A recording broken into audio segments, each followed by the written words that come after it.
How do I do it all? The Brezza gives me the power. World champions for a reason. Australia have sent a serious statement to the rest of the tournament. Never mind that they don't have their captain, their formidable fast bowlers. They've chased down 352 with plenty left in the tank, and they've brushed England aside. They've done it without runs from Travis Head and Steve Smith. Josh Inglis has played one of the innings of his life. England and Josh Buttler left searching for answers, scratching their head with one hand and a wet ball in the dew at Lahore in the other. We look back at a modern day classic, a run fest to remember on ESPN Cricket for Match Day. Maruti Suzuki Arena presents ESPN Cricket for Match Day in the company of Anil Kumble, Nick Knight, who we'll hear from shortly. But this run chase has made Ashton Agar staying up at about 1:15 a.m. at Perth worthwhile. So why don't I go to Ashton first up? Yeah, I mean, what an amazing chase that was. We predicted that it was going to be a bat-off. That's a really good wicket, clearly. And with the dew factor there and the ball starting to slide on, it was always going to get a bit more difficult. You know, England batted extremely well to post 350, but we said it would take someone to make a big 100, which is what Josh Inglis did, and it was always going to take a nice partnership as well with Alex Carey. So a really clinical sort of chase from Australia. We're going to talk more into that Josh Inglis innings, but Nick, there was some concern, and we brought it up. You brought it up on our halftime show, even though 350 looks good score, is good score, that England had perhaps left 15-20 on the field. Yeah, I mean, there'll be inevitably now, as you say, Josh Buttler, the team, England fans will all be scratching their heads. Where was that game lost? Was it with the bat? Was it with the ball? Inevitably, there'll be a sort of balance to be struck here. Yes, I mean, they were 200 for 3 off 30 overs. The normal way is just to double that up, and you get yourself somewhere near 400, 380. I think realistically, they could have expected to be at least 370, 375 from that position. I was a bit surprised, and I said this in the previous show and at the top of the show, Josh Buttler has to bat a little higher than that. He's England's best player. He's not playing enough of a significant role in the outcome of that innings. That's something for them to look at. I thought he should have come in ahead of Harry Brook, who's a bit short of form. I know it didn't really cost them a huge amount in terms of time in the game, but I think that's something they've got to look at in the future. England's bowlers, Runak, they're a little one-paced. I'm sorry to say that. They're a little one-paced.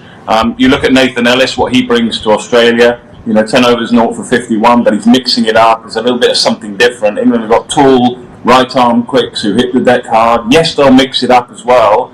And then they've got the brilliance of Rashid, but it is a little one-paced. But take nothing away, guys, from the brilliance of Inglis, Carey and Australia. They were magnificent. Right, Anil, we'll revisit those points too. It's interesting that Nick brings up both aspects of England's game, and we will go back to the first innings in a bit. But surely they could have asked more questions when you've got 350 on the board. You expect your bowlers to at least test the opposition more. It seemed easy for Australia, as brilliant as they were. I think the pitch, we spoke about it. This perhaps is probably the best pitch in this competition. And, 351, it's, when you look at on paper, it seems a really high score when you're chasing down. But what I thought, perhaps, Ashton Agar also mentioned about the dew. You also mentioned about the dew. I was just a bit surprised that Josh Buttler pulled out Adil Rashid after that 6th over. If you remember, the last ball actually hit the pad of of Inglis, and he could have perhaps continued for a couple more overs, because at that stage you needed a wicket. England needed a breakthrough. Otherwise, it was quite tough. Both the batters, both Carey and Inglis, were batting at will. They were scoring runs at will, and you needed a breakthrough at that time. Maybe Buttler at that point could have got the spinners to bowl a little more. Yeah, maybe they would have had to take a chance. Ball would have been still drier than when Adil Rashid came back later, when the ball actually was really wet. It's interesting you say that. I'll let it go back to Nick before I go to Ashton then. Do you feel for Josh Buttler that he feels like he's only got one real threat in Adil Rashid, Nick? Well, he shouldn't feel that. I don't think he does feel that. I mean, the disappointment really is that this one-paced attack. I mean, Brendan McCullum talks about it, about England bowling rockets. They're bowling rockets, but the ball's going pretty quickly off the bat too. So I feel, and I don't know what the other guys feel and you guys feel, but often when we talk about one-day cricket, white ball cricket, whether it be T20 or ODI, if we talk about pace-off, deception, flight, guile, all those kind of things, England see it differently. I know they've got Rashid and a bit of Livingston and Root, but essentially, Josh Buttler's going to be looking to go to break that partnership in the middle with Archer, Wood, bit of Bride and Cars. We talked again at the top of the show about key moments in these ODI games. It's in the middle here. It's in the middle. Can England or Australia break that stubborn partnership? England couldn't do it quick enough, and the game ran away from them. Ashton, anything to add on just England's lack of penetration in the middle? I know you must be thinking, why are we talking about England so much? Australia chased 350. We will come to that, I promise. No, it's funny, and I think it shows what difference a condition of the ball makes as well. With the new ball on a good wicket, England's bowlers quite high arm action sort of bowlers, so they were actually able to get a lot more seam movement than the Australian bowlers were able to get, and I thought that was quite impressive. They created chances, they took a couple of wickets, and they sort of broke the game open really, really early with express pace and some seam movement with the way that they bowl. But I guess as that hardness goes out of the ball, the newness goes out of the ball, the pitch just evens out. And when you combine that sort of attack with a glassy wicket and a fast outfield, the batters don't have to take too many risks. I guess playing proper cricket shots allows you to bat at a tempo where you can sort of score a boundary here and there when you need to without taking too many risks. And sort of that's, I think, is what Australia did really well and sort of exposed that attack a little bit today. All right, let's spend some time on Josh Inglis. Ashton, you can kick this off. You know the man well. He's played some wonderful innings in the shorter formats of the game. That's a first ODI 100. What stands out for you? Just his ability to navigate tough periods of the game. I mean, to come in massively under pressure, looking up at the scoreboard, still needing over, whatever they needed to win the game when he came in. What did we need? Well over 200. That's incredible, knowing that he's going to be facing some express quicks as soon as he goes into bat. He has Adil Rashid, who had the ball on a string at that stage. He was bowling with some really nice flight and pace variation, and he showed his ability to change tempos as well. When he liked his matchup, he played the short ball beautifully. He navigated the spin nicely and just controlled the whole innings, and he was that batter that Australia could bat around. Having said that, he got 120 off 90 balls. 86. Extremely impressive. So an amazing innings. Yeah. Anil, what makes him so hard to bowl to? I think he just keeps himself busy. Right from ball one, you could sense that his body language when he walked out. He looked like he wanted to get off strike. He wanted to take the bowlers on. And when you do that as a batter, as a bowler, it's not easy for you to consistently bowl, especially on a pitch like this. On a pitch like this, when there is dew, it comes on. The margin of error is very minimal. And for a bowler, as a batter, when you're looking to dominate, or that's the kind of body language that he came in with, and it was really nice of him to just carry on with that and remain not out. I mean, this will give him a lot of confidence. The first game of the Champions Trophy, chasing down 351, getting 100, and taking the game away from England. I think fantastic knock from Josh Inglis. He scores a lot of his runs square of the wicket, both behind square and in front of square. I think it was about 47 or 50% behind square. We know, Nick, in the shorter format, that he plays the reverse slap and the scoop and all of that. England would have thought about it. There were a lot of slow balls from Jofra Archer, and I think from the rest of the seamers too. Commentators seem to criticize that. Did they get their plans wrong? Well, this is the problem, Ronak. England didn't bowl that many slower balls in the recent series in India in the T20s. They were a little bit too one-paced even then. They weren't really varying their pace much or their lines or their length. It was generally bang it into the surface. The ball was coming up through sort of waist, chest high, neck high. And I think England had gone away and looked at that and thought we need to be a bit more, or show a bit more variety. So it's almost like gone too far the other way now. So I don't want to be too critical, because I like sides that react to perhaps things not going so well and try and put things right. So I think England have tried to do that. I thought it was tremendous. I mean, for me, Anil picked up on the point that I like to just raise on it. I mean, it's when you're playing the early part of your international career, and he's just announced himself in Test match cricket. I think he's now got a T20 100, ODI 100, and a Test match 100. and he's only just played a handful of games really in all of them, just starting his Test match career. But I think what's really impressive is the point Anil made, where he actually saw the side home.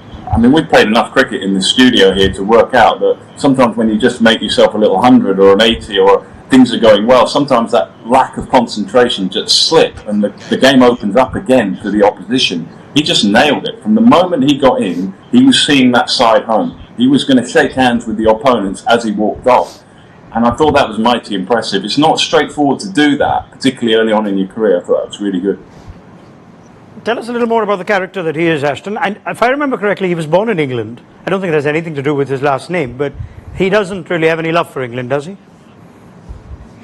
He was born in Leeds, I think, actually, Yeah. and the bit that shines through about that is his football skills in the warm-ups. He's an unbelievable footballer as well, so that's the English that shines through in him for sure, and he does enjoy a beer every now and then. But his character, I think the point that was made of carrying your bat, and finishing the innings for the side, it makes me think back to what Justin Langer would have drilled into him and what Adam Voges has drilled into him, is that if you are the one who's making the score, be the one to be there at the end. Don't leave it up to someone else. And that's something that he loves. The other thing is he's been on a lot of tours for Australia and not played all the games. He's really had to do his time running the drinks, a lot of training. So he loves getting the chance to play on the big stage, and he loves taking that opportunity. And I think that's what he's done every single time. He's put the green and gold on, and to see a side home in what is, I think, the highest successful chase in an ICC tournament is very impressive, and it's going to do him a world of good. All right, he's going to enjoy his beer tonight, you'd think, and he'll have quite a few people to join him on that table, because there were great supporting roles played by Josh Inglis. There's Matthew Shaw at the top, Labuschagne, Alex Carey, Maxey finished it off. Let's start with Carey. I guess, Anil, that's an important partnership there. England thought they perhaps had a sniff when they picked up a couple of wickets in quick succession. Alex Carey just had a great day today. No, he did. Catching was amazing as a fielder, and with the bat. I mean, he didn't let England come back in. That was the big thing, because once Labuschagne got out and broke that partnership, then it was, if England had got another wicket at that point in time, then it would have been really difficult for Australia. So he didn't let, both Alex Carey and Inglis never let England come back in the game. Either with the run rate, they kept up with the run rate, ensured that it was around that 7 mark right throughout when he was batting, and he was getting that boundary every second over, and he was putting that pressure back on England. So that's, when you have a right-left combination doing that, it gets extremely difficult for the captain and for the bowlers. And Carey was really impressive today.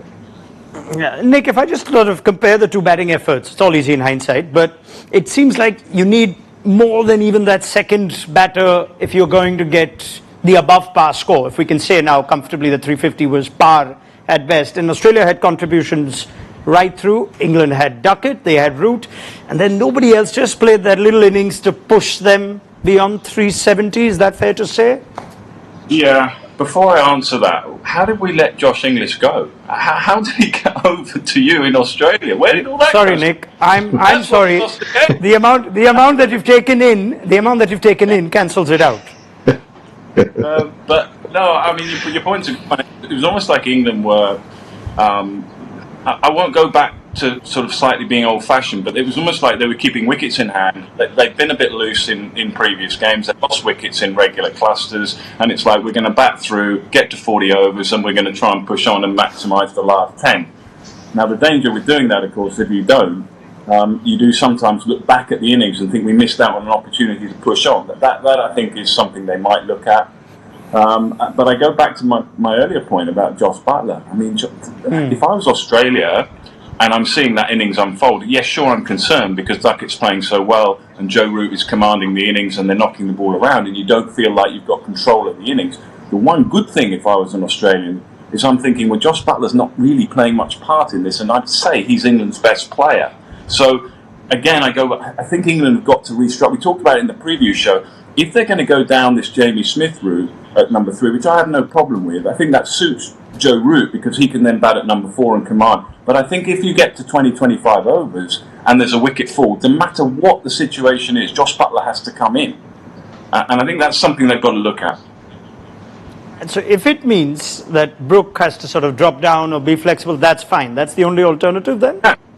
Yeah, absolutely. I'm not for one moment am I dissing the abilities of Harry Brook, who is one of the very finest players in the world right now. He's not in the best of form, let's be honest. But you're comparing Harry Brook in white ball cricket, ODI cricket, and Harry hasn't played a lot of 50-over cricket, to a player who would probably be recognised as one of the very best to ever played 50-over cricket.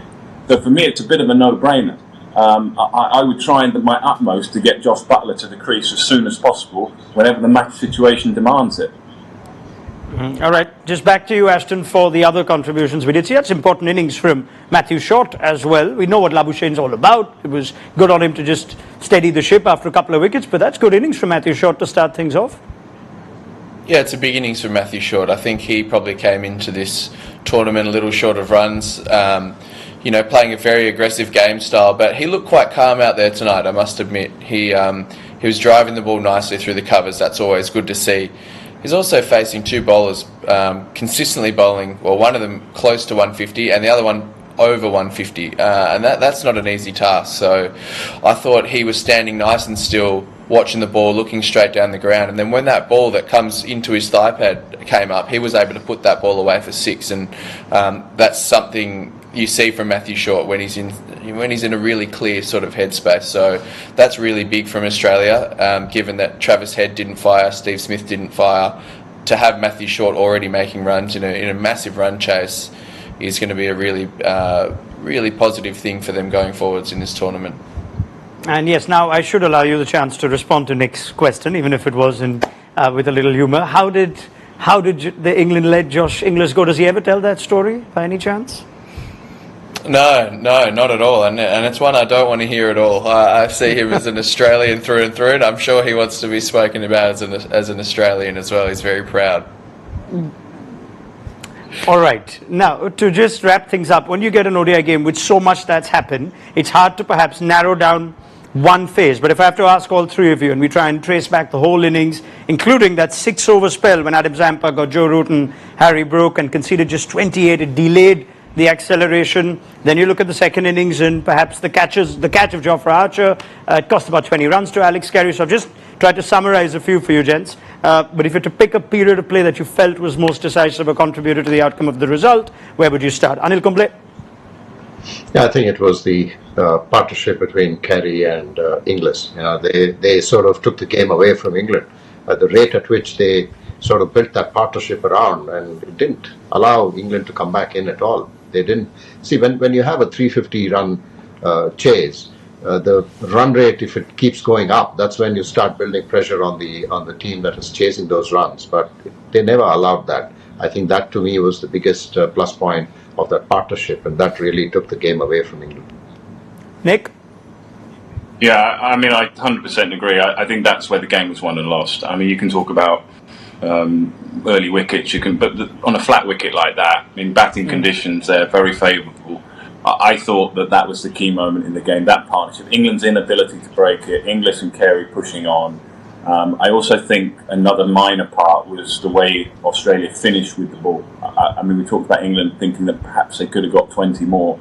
Give some credit to Australia there. They would have shaken hands and walked off thinking, we could be chasing a few more here. Labuschagne bowling at the end, Steve Smith's captaincy mixing it up. They need to take a little bit of credit for that as well. Ashton? Yeah, I mean, it's obvious, isn't it? Inglis and Carey's partnership was what won Australia that game. The impressive part of that, the ball striking was phenomenal, but also they ran England off their feet. And that's a huge thing in one-day cricket, to put the fielders consistently under pressure and turn ones into twos or twos into threes is massive. Those little moments can be crucial in one-day games, particularly when the outfield's dewy and the ball gets a bit wet. It's harder to execute your skills as a fielder perfectly. The other one thing I want to mention is Marnus hitting the ball out of the middle of the bat again. I think that's a really big positive for Australia. He came in, clipped a few balls to the fence, was maybe 30 off 19 balls at one stage. Big positive. We need him hitting the ball in the middle to win games. Okay, if I could just familiarise all of you and the viewers on the captain speaking at the post-match presentation. Steve Smith says, I don't know if Josh Inglis still has an English passport, but he's not going anywhere, for what it's worth. That was from Steve Smith. So that answers anything that we've just discussed. Now, Josh Butler's comments, I want to just stretch on for a little longer. He brings in the dew factor. It was wet. The dew was a worry. 350 was a good score. If we keep getting that, we shouldn't finish twice. But this is a venue that's known for runs, that's going to host one semi-final, potentially the final, depending on how India progress or not. But is dew going to be a serious factor here at Lahore in this tournament, where the toss is therefore going to be more decisive than other venues? Nick? Yeah, I mean, I said at the top of the show, I thought the toss was going to be crucial, although Josh didn't. I mean, Josh said, I think, at the toss that he was going to, or thinking strongly about batting first anyway. He didn't think there would be that much dew. It's a difficult one. It's a much talked about subject. When you're not at the ground, it's very difficult to give you an honest opinion about whether that's going to have an impact. I always hope that it doesn't, because I always hope that we don't get to the start of big games and everyone's talking about, oh, the toss is really crucial and it's such an advantage whichever way it goes. I hope that's not the case. I hope that today is not always going to be the case in terms of a heavy dew. I think when you look back at these things, I think you fairly have to assume and put that into the equation, that it wasn't easy for England. But also you have to be honest and say perhaps other areas where you can improve. So you can't just look back and say, oh, it was because the dew had a significant advantage. I think you've got to be honest with yourself and your group, which I'm sure they will be, and look at the other areas where this game slipped away.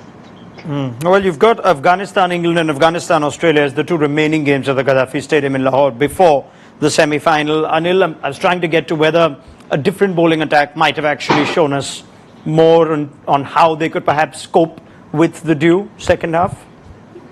Yeah, I think, when you have dew and if you have a pitch like this, then it becomes that much more challenging, because then it becomes easier for the batters. If there's a little bit of slowness in the surface, like in Dubai, and if there's a bit of dew, then you can still manage with spinners. And even when you try to take the pace off, you wouldn't be able to get some reward for that. But that's going to be the challenge. So, these are things that teams have played in worse conditions. I mean, when it comes to dew. So I don't think that's like Nick mentioned. I don't think that, yes, that's one factor, but that cannot be the only factor for the loss, or trying to see that you're struggling a bit to bowl. I think you just have to take it in your stride and then try and understand how you're going to go about when you're batting first.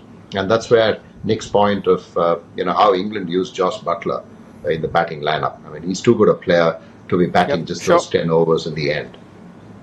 Ashton, Australia just always need the dew, right? They need all the help they can get. Yeah, I mean, it's good to have the help, isn't it? It's fantastic. I honestly think, looking at this game, it's a close game that we wanted to see. Both teams are going to walk away thinking they've done a lot of things right in that game. I mean, England making 350, we could analyse that to death of how they could improve, but they'll walk away and go, all right, we've started this tournament really well with the bat. Plenty of positives to take. We've got a couple of batters in really good form, and Australia's going to think exactly the same thing with the W next to their name, though. So yes, there's elements to improve for both sides with the ball, but with the bat, both teams should be pretty confident after that display. All right. Well, this is where we say thank you. And firstly, this is where we also remind everyone that we've now seen every team in this Champions Trophy. I'll just have some fun with an early prediction. Important game, you think, for whoever's picked up the points. So Australia have. I'd like to think now that Australia would be in everybody's semi-final spots. You could just have some fun with this. Are we saying that England as well, or after this game, is it now going to go down to England versus South Africa, and Australia have managed to do enough to get to the semi-finals? Anybody saying England's semi-final hopes are in trouble after this result? Yeah, Nick, I've already said that. You've already said it, Anil. It's not going to be easy. I think South Africa are an outstanding side. I think they're going to be hard to beat. I had them as one of my bankers to get through to the semi, so I'm not going to change on that. Ooh. Yeah, and I have Afghanistan as well, which perhaps on this surface in Lahore can be a bit of a challenge for them, like how it was against South Africa. But if Afghanistan can get to Dubai, then I think they'll be a dangerous side. Oh, well, all right. They play their two games here. Ashton, this is music to your ears. It's always people fighting it out to meet Australia in the final. It is. But gee, I can see in Australia and England semi. I mean, that would be incredible, and I think England will bounce back pretty well. All right, we leave it there. Thank you so much to Ashton Agar, to Nick Knight, to Anil Kumble. Gentlemen, it's been a pleasure for this game that we will remember. It's been the best game of the tournament. Let's hope for many more. And this is where we wrap things up on Maruti Suzuki Arena presents ESPN Cricket for Matchday. Join us tomorrow, small matter of India versus Pakistan. And kickoff for that will be 1:45 p.m. Indian Standard Time, just 15 minutes before the toss. Anil will be back with us. We're joined by Sanjay Manjrekar, Nuruj Mumtaz as well. So we'll see you tomorrow. Bye-bye.